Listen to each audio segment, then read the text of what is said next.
Mr. Gupta is the managing partner. Thank you very much, Mr. Gupta. Great to have you with us here. Appreciate your time. Uh, so, what is really happening? I mean, you've got a wide footprint in Mumbai. You're present in Pune. You're in Delhi, but Mumbai, of course, is the big market for you. What's happening? How is consumer sentiment looking? What are same-store sales growth numbers looking like? Just some perspective, so to begin with, and let's just stick to Mumbai first. See what's happening in the consumer durable market. What we see in Mumbai specifically is it's more or less quite flat. We are not seeing a tremendous growth in any segment as such. But we also have to take into account the fact that Mumbai is a very evolved market. It's already touching nearly saturation point types of thing. But still, in spite of all that, we are seeing a growth, marginal growth of around 5 to 7%. As far as sentiment goes, the sentiment is neutral, I would say. It was a little upbeat last year when the new government was sworn in, but I think people are expecting things too fast. So not seeing results coming in so fast, we are not a very patient nature by nature. So I think the market sentiment is more or less flat. Right. Sentiment is flat. So same-store sales growth in Mumbai, would you say there is growth or it's actually negative? It's not negative, but yes, we are finding it very difficult to show a growth same store. Maybe a marginal growth of 2 to 3%. But that's also due to the point that we have been adding stores in the Mumbai also. So when you add a store, definitely there would be some amount of business taken away from the existing stores also. Right. Could you, and we're still talking about Mumbai, or this is, in markets, all markets that you operate, the situation is the same? No, in the other markets, definitely we are showing growth, because at the end of the day, we also have to understand one thing. Any store which is 5 years plus, for that to show a same store growth year on year becomes very difficult. But in the other markets where our stores are less than 3 years, less than 4 years, those stores are definitely showing a growth of 10 to 12%. Pune, for example, right? It would be, yes, would be one of those Pune markets. Is there. Gujarat, in fact, is showing a higher growth of 15 to 20%. Same-store sales growth? Same stores, yes. Right, fair enough. If we break the product segments up, sir, can you tell us, in a market like Mumbai, where are you seeing growth? Where are we seeing degrowth? What's doing well? What's doing poorly? See, majorly we are seeing a very good amount of growth in the panel television segment, LED television specifically, and HD TVs and all. So we are seeing a growth of nearly 8 to 10% in the panels, followed by appliances, especially the large appliances. Air conditioner did show a good growth this year, again 8 to 10%, but that was on account of a reasonably good summer. Refrigerators is also upmarket, showing on the higher trend. And where we are feeling the lack of growth on the ground level is, one is microwaves, which is showing either flat or little negative, around 5 to 10% negative. And mobile has gone flat, but that's not because of the market, but I think because of the online players. Okay, all right. So how many brands do you deal with? And you probably are, I guess, this feedback would be relevant for those specific industries, right? Refrigerators, you got, air conditioners, you got television sets. This would be representative for the industry because you deal with a lot of brands. Exactly. We deal with more or less 90% of the brands. All the brands are there in our team which are doing business. So I think in a nutshell, we would be dealing with more than 30 to 40 brands across all the product categories. Okay. Could you talk to us a little bit about what is the impact of online? Is there any way to gauge the impact of online? E-tailing, is it making a big difference in the white goods industry? See, in the white goods industry per se, the e-tailing has not yet impacted so much. But yes, if you ask me in the digital category, namely mobile and panels, televisions, not mobiles and laptops, there has been quite a impact on the online business, e-tailing. And basically, primarily, it's not only, I would say, it's only the effect of the online.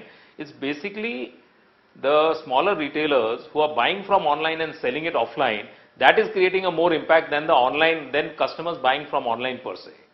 So for example, what happens is if there is a mobile which is sold at 10% below the normal cost, so the regular retailers, smaller retailers, mom and pop stores prefer to buy it online and then they just charge 3-4% and sell it. So that's creating more ruckus in the mobile segment. As far as consumer durable is concerned, panels, refrigerators, washing machines and other products, the e-tailing has not yet made a dent at all. Okay, all right. What is the level of discounting which major brands are offering, sir? I mean, is it a big part of how they're pushing sales now? In fact, the discounting portion which the big brands used to offer earlier has gone down now. For the simple reason is big brands are, or most of the brands today, the focus is more on profitability rather than market share. In fact, some brands openly say we are not in for the market share anymore. What is important is the HQS told us there was profitability is more important. We do not mind if we lose 2-3 percentage points in the market share also. So definitely the discounting level has gone down over the years.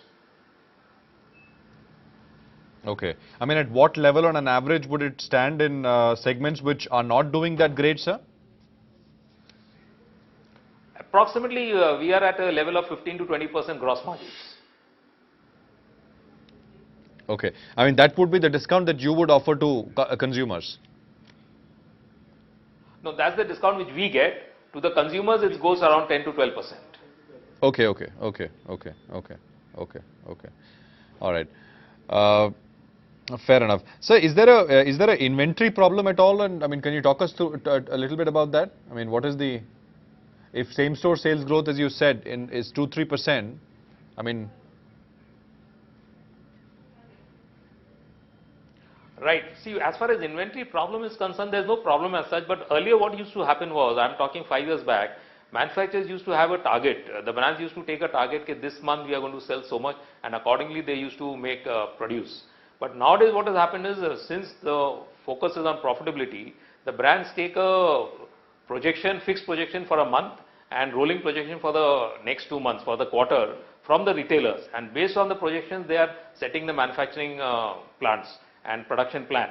And so in this, what happens is, there is no scope for any brand to get overly aggressive in case of a shortfall of a sale. So that's where I think at times there's also opportunity loss.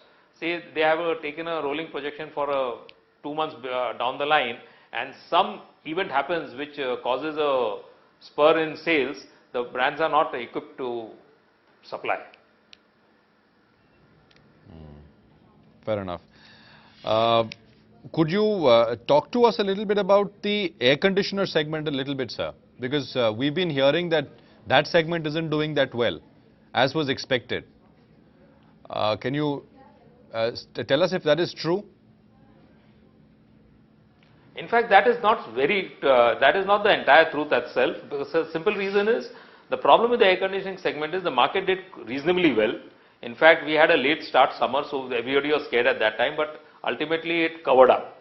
But the problem why manufacturers are talking that they have not been doing well is because there have been too many manufacturers who have now joined the fray in air conditioning. I think it's among the consumable segment, maximum number of players are in air conditioners, because you have a lot of pure AC brands also in air conditioning, which is not their case in any other product category. And even the brands like Whirlpool and all, which were not very aggressive in air conditioning, say 3 years back, have become very aggressive.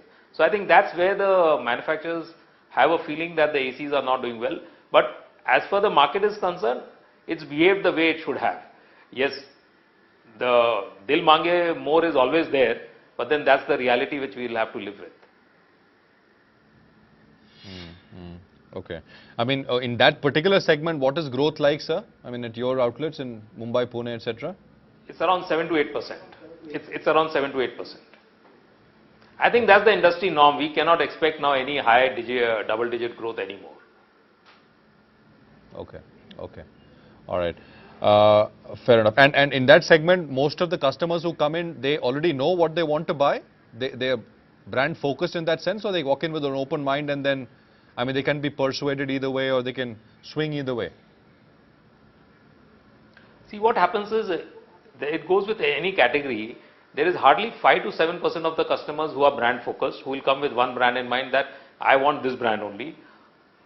40 to 60% of the consumers come with 2 or 3 brands in mind, and they may settle down with any one of those target brands which they have in mind. And balance, I think, can be comes with an open mind. Either they are looking out for a value brand or they are looking for a mid brand, and that's how it goes about. Yeah, okay. Fair enough. So, I mean, that's true for any product category, not just air conditioners, but most product categories. Exactly. Right, right.